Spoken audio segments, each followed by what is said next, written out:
I'm trying to remember the name of the character I used to pretend to be when I wooed you. The one with the voice like a driveway, who you said made you laugh, but on whom we both know you had developed a little bit of a crush. So unlike me, he was.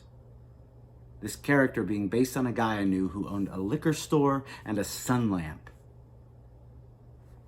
You're the kind of woman make a man want to get in touch with his masculine side, and I can't love you anymore. That was about the dumbest thing I ever made him say. This character who made you laugh every time, and whose name I cannot for the life of me remember. Speaking of time, I found a watch in a bag that I thought was yours, but is actually mine now. And of course it said 12:34. 1, 2, 3, 4, the magic minute of childhood. That's the time I said I would visit you if I died first. Do you remember arguing about that, about who was going to die first? Each one of us refusing to believe that we would be the one who was left. Me pointing out the history of cancer in my family. You were not pointing out anything at all, just taking a drag of your cigarette as if to say, hello, cigarettes. Well, I am willing to admit that you were right because I am the one who was left. Although I still think you cheated. And speaking of which, do you remember when I asked you if you had ever thought about it? And you said, no, you're not that lucky.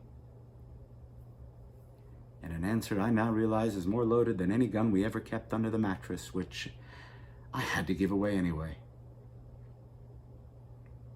Now I wonder if you did come back, if I could keep myself from saying, see, apparently I am that lucky. And speaking of luck, you always said that I would suck the luck right out of the room. But that was after you found out that squinters, S-Q-U-I-N-T-E-R-S, those who squint, was an acceptable word in Scrabble. Lost a turn, I banked 144 points, the overturned table scattered the tiles, and I lost some of the letters that night.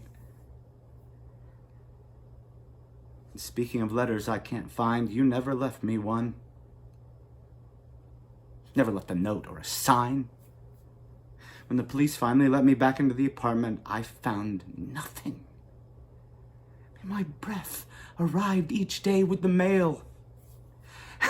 And I still think it might come in a padded envelope with some of the missing puzzle pieces or maybe some of the Scrabble tiles. But for now, I'd be content to remember the guy who said, you're the kind of woman make a man feel like a little kid and makes that little kid feel like a man, and I can't love you anymore.